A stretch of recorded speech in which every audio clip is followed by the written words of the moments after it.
It's a sure thing. Change, change. Expect a miracle change.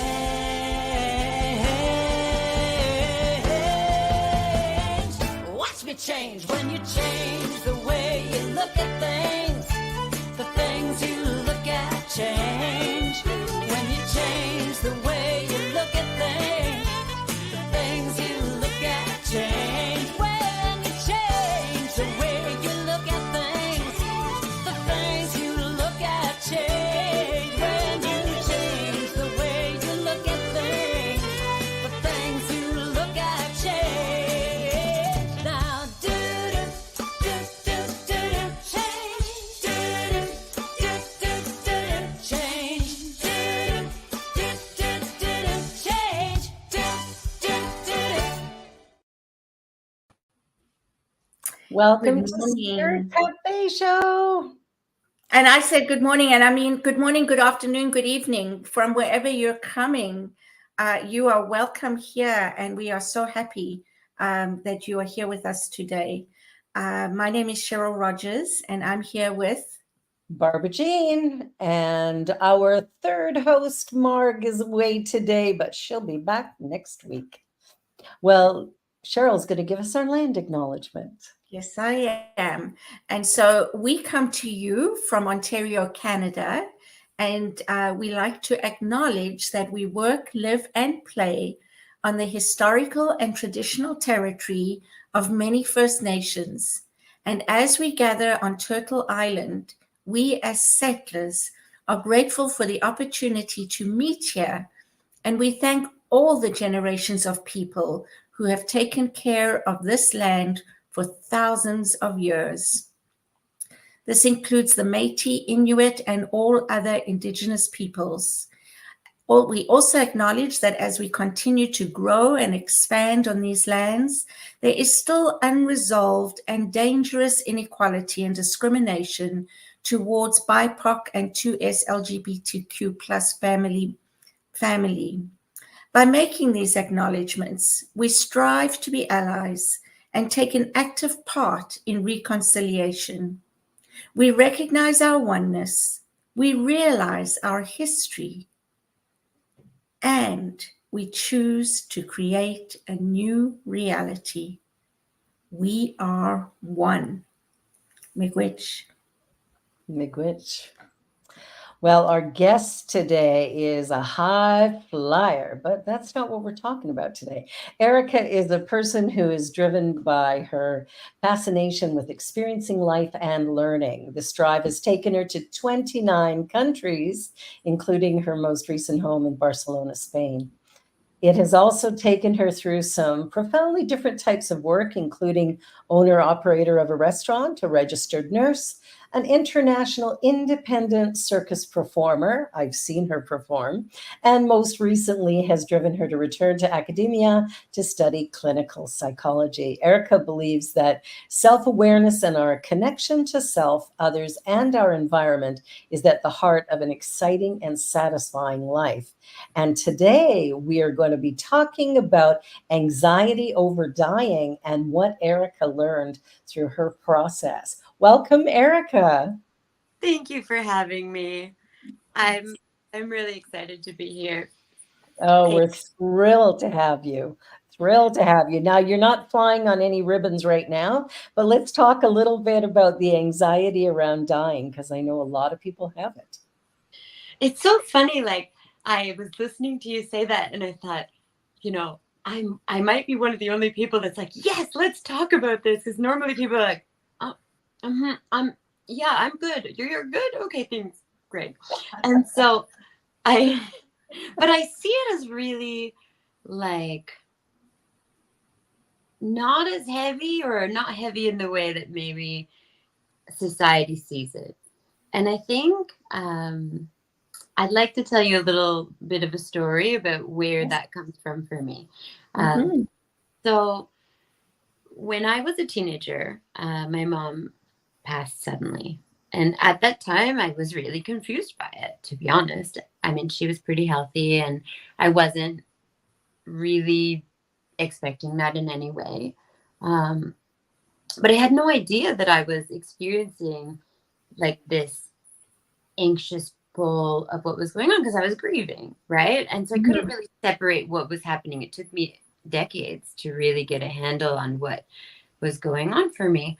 But I just knew that I really wanted my life to feel meaningful to me, and that I wanted to really figure out what I was supposed to be doing.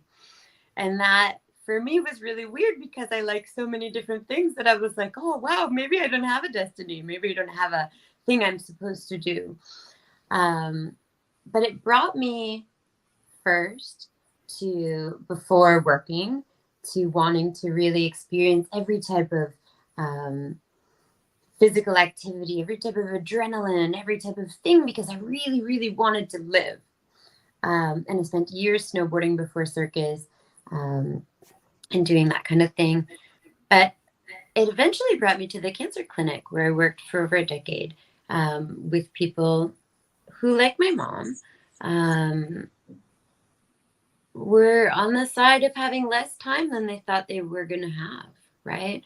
And we're in the place of really starting to figure what that meant for them. And what I saw over and over were people who were in some of the hardest moments of their life starting to come alive and starting to connect and starting to see this beauty and simplicity, right? That I think is at the heart of having a lot of respect for this beautiful earth that we're born on, right? And so I started to feel this pull within myself of, what else is there? What else do I want? How do I bring this opportunity that I have to experience the world and give something that has value to other people while also feeling really nourished? And that eventually led me back to the arts, which was my first love before medicine, but with a different kind of vigor. It was the idea of, okay, death gives us this frame, and it frames this experience that we have as finite. And the knowledge that it's not going to go on forever is the thing that makes it sweet. It's the thing that gives us this opportunity to love everything and experience everything and feel alive.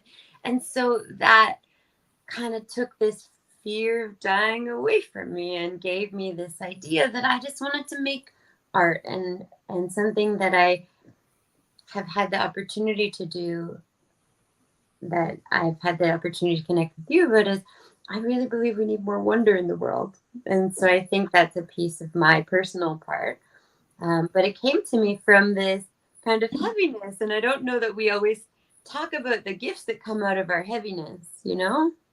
I don't think we do, but I'll tell you, that's where most of our gifts do come from. Those Yeah. moments that we would call bad or hard or difficult is some of the moments that move us in a direction that are most pivotal in our success moving forward. Yeah. And something that's come up while you were talking for me, Erikka, which I just thought, you've overcome the anxiety of living, right? I mean, I think, Because, yeah. yeah, I was thinking about that. And I was thinking about even people when they know that their end is near, they suddenly realize that they haven't been living. And I think, and I'm going to include myself in that. There's no them and us.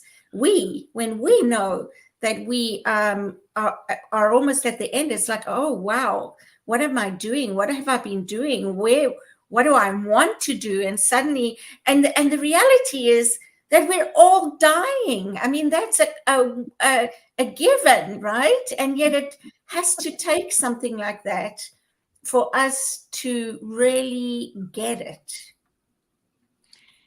Yeah, I really feel that. Actually, I have something that I was thinking about from what you were saying was have you ever heard of the paradox of choice?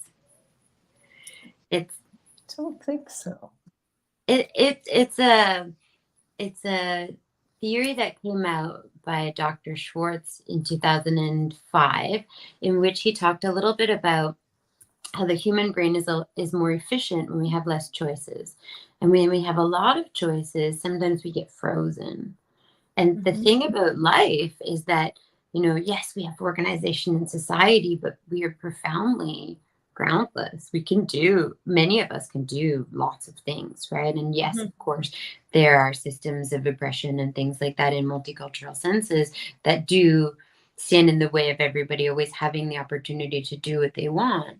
But we do have a large amount of choice within the reality that we're given.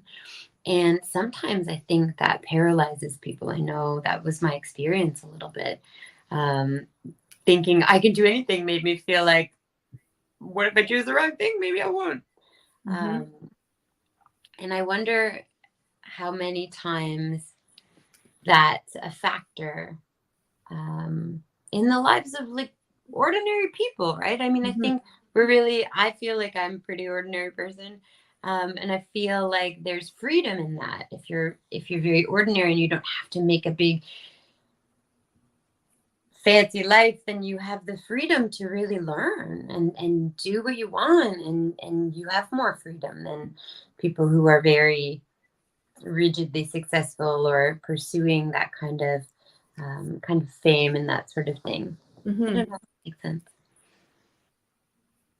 I like having choices, but sometimes there can be too many. I remember the first time I went shopping with my husband before we were married. And as he spent 10 minutes in the floss aisle, I left to go do other things because I think that was when I decided not to shop with him. Yes, right? Too many choices. Well, and that's interesting. I just looked him up, Barry Schwartz, and it actually, I had a personal experience when we immigrated to Canada from South Africa in 2000. I remember going to a Canadian Tire, and I wanted to buy a broom, and there were too many choices. And I didn't know what brand, because this is all new to me. If I go in South Africa to the store, I know exactly what the different brands are, which ones are better quality, et cetera, et cetera. And there I was looking at all these brooms, and I actually cried because I just didn't know which one to choose. So that makes perfect sense to me, that when we have too many choices, especially when it's out of our comfort zone, how difficult that can be, even for the simplest thing. Yeah. And I mean, I think that leads a lot of people to sometimes make choices that feel like they are supported by society, or the safe choice or the right choice. And those choices are not always in line with their personality and their gifts and the things that they can really shine in, right? They're the things that feel the most protected. And so I think that they're expected to do, right? Yes. Yeah. And people get really, we talked on the last show a little bit about how sometimes people get a bit aggressive when you're not following the template. Sometimes they feel a little bit like, must be nice to be out there winging around at 40. And you're like, yeah, it kind of is nice. I'm really happy I did that. It feels good to me. But what I hear sometimes in those is this idea of, I wish I had chosen differently and I didn't feel like I could. Yeah. There's so many of us that are living from the shoulds of other people. Like our parents, our teachers, our siblings, neighbors, whoever have said, here's how you should behave, here's what you should want, here's how you should act, here's what should be important to you. And then we try to live in that, which has nothing to do with what it is we brought to planet Earth to express in this lifetime, whatever our To unique experience. and to experience, right? Yes. We're walking on eggshells trying to keep everybody else happy, and we're miserable. Yes. And then we lose ourselves, right? And then we Yeah. have to try and find ourselves. And so we get on this spiritual journey of unlearning and undoing and looking for who we really are. But the thing is, we do it after we've spent decades doing another thing. And for Yeah. me, I just think, oof, what heaviness is that? Because there's sometimes this idea, maybe, Regine, when you were talking about just how we get away from our gifts. I have this thing that I say, I kind of imagine us as having a bit of an assignment, and not that like we get an assignment that's very specific from a deity or any specific thing that we have to do, but I feel like it's more organic in the sense of like, we have this unique set of personality and talent and interest and access and geographical location, and all that stuff comes together and it forms this potential for what we can give. And I believe human beings crave connection, meaning, and purpose. So I believe that we take those things and we put them together and we say, how can we have a meaningful life to us, give something to other people, and feel like it's purposeful in some way? That's what feels true to me. And I think a lot of people don't. I think we feel the most alive when we're doing our assignment. I agree. Yeah, I know so often, I'll talk to people about, what is your purpose? And I often hear people go, I don't know. Yeah. Biggest lie that we tell ourselves. But I Because think, ultimately we do know, but we've forgotten because of the outside pressure. yes. Or we haven't given ourselves the confidence to say, it's okay for me to go and discover who I am, and then come back to this society whole, instead of saying, I'll exist in this society and I'll get whole when I have time later, when I retire. Yeah, very true. I'll do life later when I'm on the other side of the grass. But you know what? I heard that so many times in the cancer clinic. People would come in and they would say, like, they would have cancer after retiring, like 6 months, and they would say, but I just retired. They'd waited my whole life for this and I just got it. And there's nothing worse than seeing someone who really believed they had time. Because we don't control that, right? And nobody wants to be in that situation, and nobody wants to sit on the other side of that. We want to see people die really well, and the reality is some people die really well, and I've seen it. Yes. Yeah. I think it rates right up there with living. I remember my ex-husband died a couple years ago at the age of 62 and had retired 1 year earlier, was healthy, strong, going out golfing with our son, and they were supposed to go golfing. He had a headache and said, I can't come today, and ended up in the hospital and ended up being a quadriplegic within 24 hours. And in 3 weeks decided to unplug using MAID because there was no way, like he couldn't even breathe on his own. So it's like, why would I want to live like this? What was fascinating, though, is, that was completely unexpected for him. But at the end there, he was so loving and so kind to every single person that he dealt with. People would come into his room and he was in a lot of pain, and they would be moving him around and, giving him needles or taking blood or doing whatever they were doing. And every single person, when they left the room, he'd say, thank you. I love you. And it was Right. just such a beautiful thing to see what he had come to, even Mm-hmm. though what he was going through felt a little Yeah. unfair, which I think Yeah. most people would agree. You know, you just Yeah. retire, you're healthy, and all of a sudden you have this weird, obscure thing. He had a cavernoma at the top of the right where the skull hits the spinal column, and this abnormal group of blood vessels burst, Mm-hmm. and Mm-hmm. that was that. Mm-hmm. That's Wow. crazy. Though. And Yeah. but I think it's also like what you're describing, you really get this core sweetness of a human when we take away this layer of conditioning that people feel they have to, all this other stuff. And there's this real core inside. Mm-hmm. Mm-hmm. Yeah. Yeah. Absolutely. Wow. Yeah. And why do we have to go through something to get there, right? Go through, I don't know. It's just like, I feel like so many of us take life for granted, right? We Mhm. really do take life for granted. And then something like that happens, and suddenly you realize what's important, Yeah. right? Yeah. It's like things that are important before the realization are really not important. It's a really interesting thing to me too, coming from North American society into Spanish society, which is not that different and not that the same at the same time.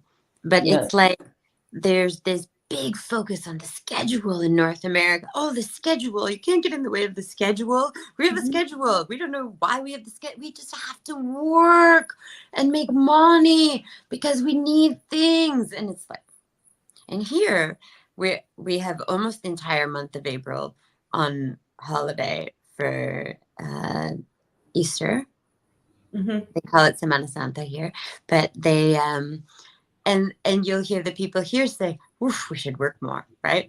But there's this thing in my mind where I think in between the two, there's the truth, right? We Mhm. don't want to be like empty and focused on just finding pleasure all the time. That doesn't satisfy us. It doesn't give us Mhm. meaning. But we also don't want to be so busy. Busyness is a decision that we don't have time to think and discover ourselves and to really look at our choices in our lives and say, like, is this who I am? Is this what I want to do with this time Mhm. that I have? It's very quite short, Mhm. as evidenced by all of the people I know. And I think to speak to your point, Cheryl, like I think that's why programs like this really matter because it's actually a lot of people I think never really think to have those conversations. Mhm. Mhm. They're just like, death is something we don't talk about. Mhm. Yeah, almost And like yet, if we don't talk about it, it won't happen. yeah. Yeah, And it's guaranteed. sure. Yeah, exactly. You're like, pardon? There's literally never been like a bigger likelihood that something's coming your way Mhm. eventually. Yeah, and we don't know when it is or how it is or whatever, and it's coming. Mhm. And what could we do to really sort of, I don't know, create longevity or at least joy in the process is to live from our authentic self. Yes. Yes. Those gifts that we came in with, to share those, whatever that looks like. Mhm. Mhm. Yeah. And I think too, like a lot of people sometimes think like, well, I'll be really successful and people will remember me forever. I hear a lot of artists say, I'll make a piece that people will remember forever. And there's this idea of specialness or uniqueness or this legacy. Yeah. And I think sometimes that too is a distraction, right? There's a Mhm. piece wanting to share financial resources or whatever with Mhm. somebody you're related to, sure. But I think a lot of times when we think about this, and I think a lot about it towards social media content, is this idea of I'm so focused on the creation of this wealth, fame, whatever, I'm focused on, and it distracts me, or it's able to distract me so I don't have to think about this impending thing. Mhm. Thanks. Mhm. Yes, absolutely. That's, you know, the ideas of distractions. I think that's one of the big things that keeps us from really engaging in life. And then there's our boredom. Mm-hmm. So we've got our phones and we've got our iPads and we've got our laptops and we've got our TVs, and we spend a whole lot of time in front of these things doing nothing. I always, yeah, I always think of, if some, I don't know, something came from outer space and if they, flew over our houses and they could see into our living rooms or if our bedrooms or wherever, you would just see like zombies, just Yes. tuned in, right? Or on here, like zombies, really. Have you ever seen, there's an artist that's done a photo series and it's amazing. And it's like all people on their phones. And then he takes the phone out of the photo and you see like people sitting on the couch, sitting away from each other. Just the natural body language is so closed and away from connection and being. Mm-hmm. Yeah. Absolutely. So it disconnects us, absolutely. And what it does is it takes our focus away from who we are, who we're being, just even feeling what we're being. It does distract us, like completely cuts us off. I think that's the word. It really cuts us off from ourselves and from each other. 100%. I could not agree more. Mm-hmm. Mm-hmm. And we're desensitized. Yeah. Mm-hmm. Mm-hmm. Well, we're not paying attention. And I mean, our society really sets that up, right? I mean, I think society is a reflection of our own requests. We prefer not to be uncomfortable. We spend a lot of time in North America trying not to be comfortable in ways that I've discovered more and more as I go. And I think there's some discomfort necessary in order to be awake. Mm-hmm. I agree completely. I Yeah. agree. There is great success that comes out of discomfort. Mm-hmm. We just have to get comfortable being uncomfortable. Well, sorry, Erikka, you want to say something? Go ahead. No, I was just laughing because I was sitting with another artist 2 days ago, and I was feeling frustrated about something that was happening. And she looked at me and she said, "Well, what are you going to do?" I said, "Well, I'm just going to feel it." And she was like, "Love that you do that." I said, "I don't know. I just like, it's my discomfort. We turn everything into art. So I might as well just enjoy the feeling. And I mean, then it'll go and I'll feel the new thing." But Beautiful. we can't, I hate to say like discomfort is bad and happiness is good, because I mean, happiness is a nightmare too. Everything is good and bad in different ways, right? And we need each thing. I think of them like emotions are a bit like flavors, right? I mean, we want to feel lots of things. Yeah, absolutely. We need to include it all because that's who we are, right? And we all have our shadow selves, we have our light selves, and we are whole and complete and connected with each other in a way that makes everything one at the end of the day, right? The oneness. Well, we're at the halfway point here, so I'm just going to interrupt quickly. We're going to come right back to this. You're watching Spirit Cafe show here on the New Thought Media Network, and we'll be back in just a moment, so don't go away. Please help us say thank you to our organizational sponsors, including the Hepperlin Foundation, Affiliated New Thought Network, International New Thought Alliance, Science of Mind Archives and Library Foundation, Center for Spiritual Living Denver, Center for Spiritual Living Midtown, New Thought, Philadelphia. Planned Happiness Institute. Summit Center for Spiritual Living. One Heart Retreats. Center for Spiritual Living on the Lake. Unity Spiritual Center, Kitchener. Om Center for Spiritual Living, La Mesa. Satya Center. Center for Spiritual Living, North Jersey.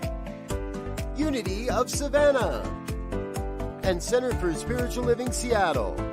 As well as all of our individual donors. Thank you for making New Thought Media Network a place to be. Please come be you. And remember, like, share, and subscribe. New Thought Media Network. Positively inspiring.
Welcome back. Welcome back.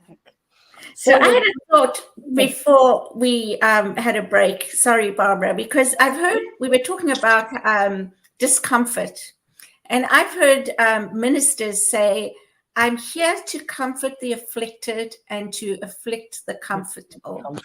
Okay, hold on. Let me think about that for a second. Afflict the. Yes. Okay, go on. Right. So and so that speaks to basically growing in our discomfort.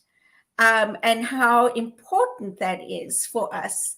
Because if we don't have those discomforts, if we don't have those, what we call bad experiences or challenging times in our lives, we become complacent and we learn nothing, right? Why would we? What would we need to do if we're just comfortable? The human brain is really efficient.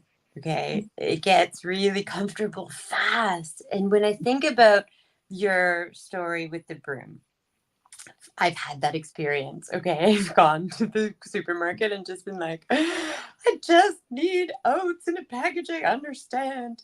And but the truth is, I mean, it's true, but I really think that, you know, we create this sameness where we do the same thing over and we get comfortable with it.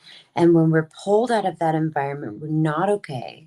Mm-hmm. And so we try to stay in that environment as much as possible. And then we get a new boss, or our car breaks down, or our kid gets sick, or whatever happens. Mm-hmm. And we don't have the experience of knowing ourselves in struggle to be able to then use that struggle to develop resiliency. Mm-hmm. And when I hear you talk about that type of sermon, I think like, yeah, when we have someone who's suffered profoundly, we want to show them sweetness. Mm-hmm. And we have someone who's been very comfortable, we need to rock them awake so they can live too. Right. And it's like one of those things is seen as, oh, why do I have to be rocked awake? No, it's also so you get to live. Yeah, exactly. Right. Exactly. Yeah. That's what's fascinating about all of this is I remember when I was in Kenya and I developed pneumonia while I was there. And so I couldn't do all the stuff I'd planned to do. However, it is what it is, right? Mm-hmm. So I just decided, you know what? I did a bunch of journaling and emotional clearing. And so my body's got to release too. It's just natural that the body will then release.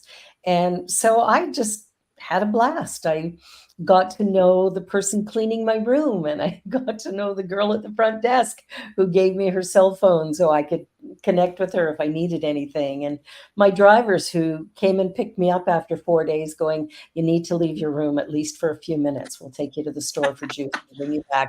Like, I was treated so well by the people of Kenya. It's like it was a completely different trip than I had planned, but it was way better. It was way, I love Mm-hmm. And you had a choice, right? To see it that way and to feel it that way. And like Erikka said, let me just sit with this. Let me just feel this. And you did it in such a beautiful way that it was a beautiful experience. And so I think that's what's important here as well, is recognizing that, when we fight something or we disagree with it or we resist it, we know that what we resist persists, and that then becomes the opposite of the experience that we really want to have. Yeah. And so if we can feel those things, and if we can be in those moments and recognize them for what they are, recognize whatever it is, the gift in them. And I know that's hard when we're in the midst of it. Because I've been there a number of times, but what I've learned is that, all the SH1T becomes fertilizer, right? I'm 100% team fertilizer. Okay. We need fertilizer to grow beautiful flowers. So yeah, Exactly, as many flowers as we can. Okay, we got a limited amount of time to experience flowers. Okay, it's not that long. Exactly. And that's one of the things I love about, what you've learned to get over the anxiety of dying, which has enabled you to live, right? To live in a way that is more authentic and true to who you are. Yeah, and I mean, I also have the freedom as I learn more things about myself to change and grow. And I feel like that in itself is a big freedom too. I know a lot of people who are like, I'm a nurse.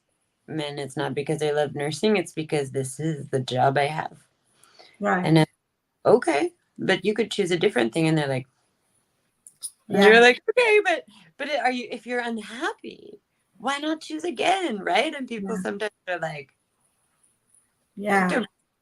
how would that even work? And so I think that your story from Kenya, for me, there's this quote by Viktor Frankl, who's a psychotherapist.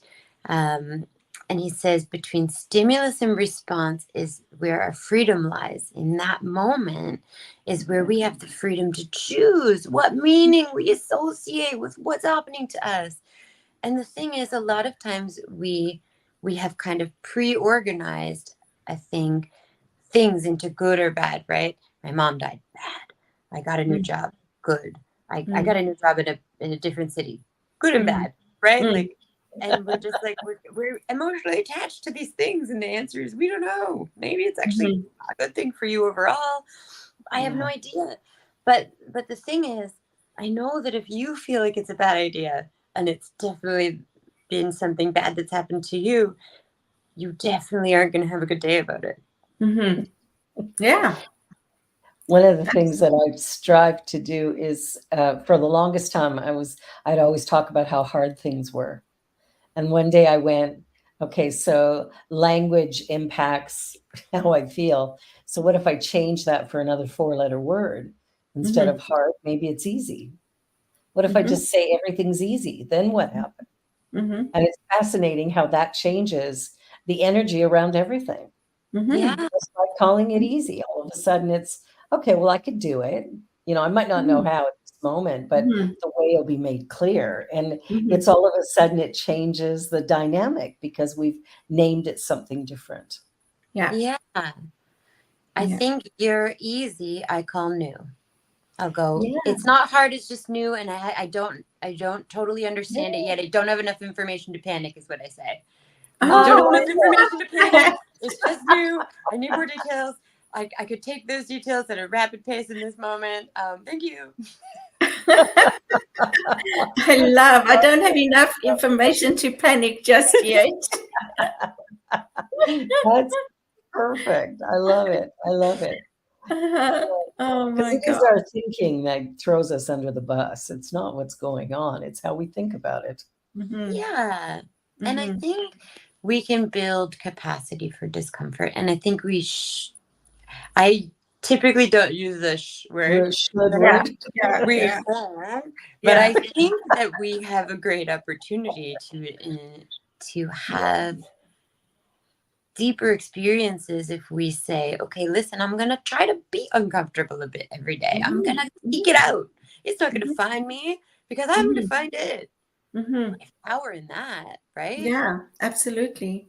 And the empowerment of being able to do those things and then go, well, that wasn't so hard, or Yeah. I made it and I'm better for it. And so it really does build self-esteem, empowerment, ways to handle things in the future differently, how we see things. One of the things that I do for myself and I love watching these geographical, archaeological kind of movies. Greg Braden is one of my favorite, going back and looking at how old things really are, not what we've been told they are, but what they're finding now today is that, like the Sphinx is probably a lot older than what they've said, and other things. And then I think to myself, wow, we are just a blip, not even a dot on the radar screen, right? I mean, that's really what helps me, I think, put things in perspective, or not take things as seriously, is when I Yeah. think about that, when I think about the dot on the radar screen, that we may not even be seen, we're so small. If we think about time in that way. And so, what's important is really how we make people feel around us, how we make ourselves feel, the things that we do. And I mean, I look at you, Erikka, and I think, wow, you are doing it. You're listening to yourself. And a lot of us get off that track because of the expectations, the conditioning, the whatever the reason is. And then I think, this is just me personally, I mean, there's a fear, first of all, because what happens is then you become that cog in the wheel, right? You have a mortgage, you have this, you have that, so yeah, it's all very well. I can change from being a nurse, but how? How do I do that? I have a mortgage to pay. I have kids to feed. I have a car I'm paying off. So we just get sucked into the system, right? And until we can realize that and choose not to be, you're right, choose to not be drawn in, whatever way, not having a mortgage, whatever it is. But those are difficult choices. And once we're in, it's like, it's like being in, I'm thinking of a lake that's drying up and now it's sort of sticky mud, Yes. right? You're not sinking, but you're sort of, it's hard to get out of that position. I really feel what you're talking about. I think that that's the major challenge for a lot of people that keeps people feeling complacent is like, where do I start? Mm-hmm. And I Yeah. think too, there's a lot of different pressures. Like, yes, of course, there's like, I mean, at least for me, I meet a lot of women and a lot of women who are older than me. And the reality is and a lot of women who are younger than me too, um, who had different choices available to them, when they were in my age. And it wasn't because they didn't, it's because everything wasn't available to them. And neither was really the freedom to understand oneself, right? Because there were a lot of things to do. I think about my mom was really busy. She had 4 kids. Like from the time she was in her early 20s, she didn't have 20 years to go around the world and to discover herself. And another thing that was a tough thing for me, that was a thing that gave me a different circumstance later that was positive, was that, I mean, I lost my mom when I was young. So I had exposure to death early, but a lot of the peers that I have at my age, they have children and parents that they need to care for. And I don't have those things, right? And so for me, I have a different lens on it. I think, to speak to your question about where can someone start if they really feel overloaded, for me, there's a really clear answer, but I'm curious to know if this resonates with either of you. But I would say to start by needing less. Yeah, absolutely. Yeah. You know, when I was younger, you see something nice, an ornament or something, and you think, oh, that will look so nice in that spot, right? Now I see something, I'm like, oh, it's a dust collector. I need to get rid of stuff. Never mind buy anything. Exactly. Exactly. Well, So when we moved last summer, we got rid of everything because we downsized so much. And I'll tell you, what a freedom in that. yeah, and We feel it when we let go of some of those things, eh? Yeah. Yeah. It's about needing less. It's about recognizing. And I think, you know, for a lot of us, we get caught in this whole consumerism cycle. It's also a cycle. It's like something we get drawn into. But I think for many people, it becomes a way of soothing themselves. Yeah. 100%. Right? It's designed like that. It is, shopping, consumerism is designed to hit your dopamine centers, to make you feel that, so it keeps going. Yeah, exactly. You know, I work hard, so I deserve this. Or, you know, whatever, you know, it makes me feel better. I'm feeling down, so I'm going to go and buy a nice blouse or a dress or pants or whatever, because it makes me feel better in that moment, right? Until the And visa so, bill comes in. yeah, exactly. But again, it's sucked into the system, right? Yes. And so it's needing to recognize that we don't have to be, we don't need to be sucked in. We can actually choose differently. Yeah. Absolutely. And you can feel bad and say, you know what? I feel really low. I'd like to meditate on the roof. We have a rooftop here. Or I feel low. I'm going to call to see if someone will go on a walk with a tea, you know? And both of those things are relatively cheap. But And they have beautiful. a similar effect. Yeah. And you get to see the sunset, or you get to see the trees or whatever.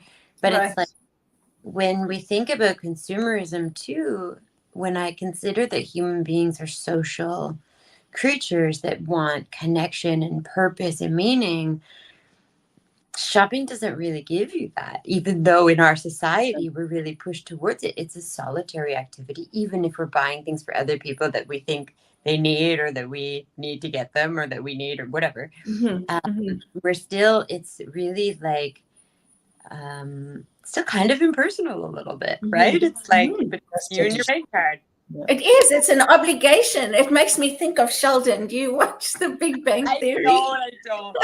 I think Penny gave him a present one day, and he said, "Oh no, now you've given me an obligation." Okay, he's me. Yes. Yeah. Yeah, that's what I feel. I'm like, please don't give me anything I need to have, because the reality is I usually travel with a backpack and I have no ability to remember it, and then I have to remember it. And the world is a big place. Yeah, that's It beautiful. sort of eliminates your freedom when you have a lot of stuff. Yeah. Like if you're wanting to experience freedom, like you've traveled to 29 different countries. And I You sew don't my do that with a lot of stuff. no. I still sew my socks. which is something that other people don't do, I've discovered, because every time I mention it to people, they're just like, why don't you buy new ones? The answer is because, to be honest, I'm lazy. And I've been doing it for long enough that it's sort of my thing. But it's a bit of a commitment to myself that, like, you know, socks are this silly thing. They cost like 50 cents or $1 or whatever, you know. And we don't repair things, right? We just get the new thing because it's easier.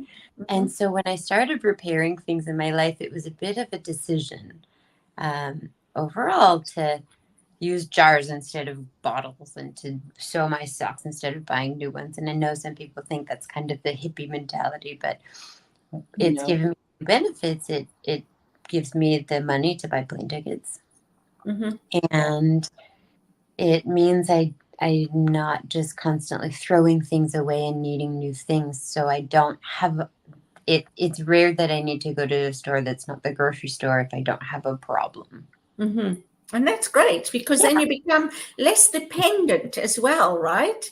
On the outside. You're more independent. Yeah. And you're I doing think good for the environment. Absolutely huge, right?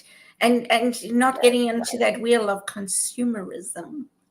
trying to avoid it. I mean, I'm still programmed like everybody else, right? I grew up in Canada, which is a place that I feel like is really, really bound by capitalism in a big way. And I think North that America, very much so. yes, Yeah. 100%. And so while I can like have gratitude for the place I'm in now, I have a lot of respect for when I meet people and they're really in that mentality, like I know where that comes from. I have been in that place. Yeah, absolutely. Yeah. Yeah. And that's I great remember- because it gives you a much broader perspective. Yeah. Yeah. And I think religion has done us a disservice when it comes to death and dying as well, in some cases where there's a belief in heaven and hell. I remember when my mother-in-law was dying, the fear that she had that she was going to go to hell it was just awful to see that in someone.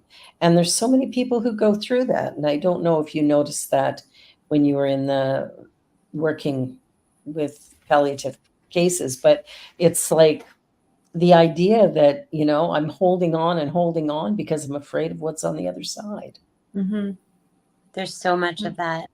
And I really feel for that, because that comes from a genuine place of not having, this is my opinion, but I feel like that comes from a genuine place of not feeling agency within yourself that you can handle whatever's coming.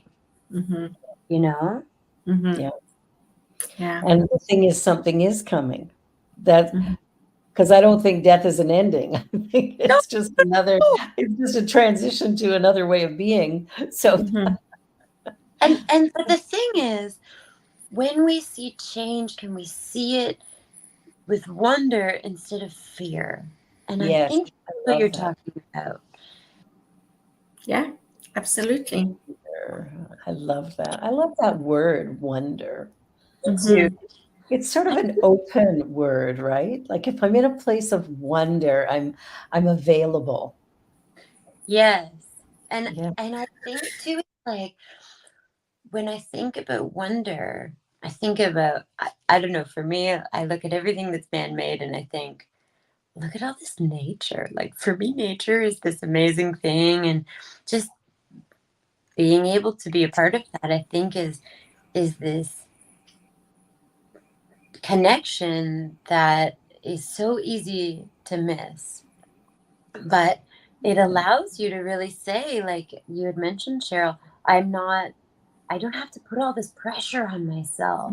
I don't have to be this special, unique influencer. I can just be a regular person. And the ordinariness of being a regular person is where freedom comes from. And I believe that, ordinary people are kind of the only people that sort of do extraordinary things because they don't have the problems of big, fancy Yeah. people. They're just regular people. They have time to learn and go to school and just like think about how to be better. Yeah. You know? Yeah, You have absolutely. delight in your ordinariness. Use it to enjoy your life and have fun and really exist. Yeah, Yeah. have Do fun. what feeds your soul Yeah. and have fun doing it. Yes. Mm-hmm. Mm-hmm. Yeah, I realized that a few months ago when I wasn't doing anything for pleasure. I worked all the time. So it's Mm-hmm. like, what would pleasure look like? Mm-hmm. So I started learning how to play piano because that would give me pleasure. Yeah. So it's like, what can I do to bring pleasure to my life? And we all have the ability to do that. Yeah, And we should. absolutely. Yeah. When you started playing piano, did you notice any change in your own perception of wonder in other parts of your life? I guess is my question. Absolutely. And it's like when I was in Kenya, I started playing piano in October, but going to Kenya in February or the end of January, it was like being sick was just another opportunity to simply be with what was, whatever that looks like. And then from there, even we were doing some ceremony around the full moon, and I went to put my offering in the lake, and I fell into the icy water of Lake Ontario. Of course, yes. And all I thought at the time was, well, I guess the ancestors wanted all of me, so here I am. It was minus 10 degrees that day, and I was soaked right through to my underwear. So I'm walking back to my car, my parka's dripping, my shoes are full of water. And I'm like, I only laugh because those are the moments where I'm like, thanks for the gifts. exactly. Yeah, I felt very blessed. I had such a laugh about it. My husband, when he came to the door, was like, what did you do? I went swimming. Barbara Jean, I really think there's such this like beautiful piece of that. And the piece that sticks out to me is like, you could have had a properly irritated day about it. I could have. You could have been properly, people would have understood, right? Yep, they would have. But you would have burned a whole day. Yeah. Right? And it's such a great story to laugh at. Exactly. But you have to be in that mentality of availability or wonder in order to feel those things. Exactly. And I guess for me, I look at it and I'm like, how do we bring more people here where there's jokes and sandwiches and it's nice and we can just say, okay, I don't know how this is going to go, but like, however it goes, I don't control that. So I'll just be happy about it, I guess. Yeah. I don't have enough information to panic yet. Yeah. I love it. We're down to our last 2 minutes, believe it or not. So, Erikka, one thing you'd like people to take away from this conversation? What's their takeaway? Don't be scared of yourself. Just ask yourself questions and just get a little bit uncomfortable, and you'll be so happy. Mm-hmm. Mm-hmm. True, it's true. What about you, Cheryl? Yeah, I think on the same lines, get to know yourself a little better and don't be afraid of living. Yeah. Live like live today like this is the only moment you have. Yeah. Because truthfully, it really is the only moment. Now is the only point in time. So we may as well live it and have fun. Erikka, thank you. Yeah, it's been wonderful, Erikka. Thank you so much. Great conversation. We're going to have you back in the future. Let me know when you're back in Canada because I will. I would love to have coffee with you. Let's just know that Spirit Cafe is doing well. Well, thank you for having me, and I hope you both have a wonderful day. Thank you so much. You too. Enjoy the festivities. And have a good sleep tonight because it's already nighttime where you are. I know. I appreciate that. Thank you. Oh, thank you. Thanks, everybody, for watching Spirit Cafe on the New Thought Media Network. Be sure to like, share, and subscribe. And we'll see you all again next week when we're back with Reverend Dina from MCC Toronto. It's going to be a fabulous conversation. Bye for now. Bye-bye. Bye. On behalf of everyone at New Thought Media Network, thank you for being a member of our virtual family. Your financial contributions help share the New Thought message with people from around the world. Please visit and contribute at www.ntmedia.org/donate. New Thought Media Network, come be you. And please like, share, and subscribe. Until next time, peace and blessings.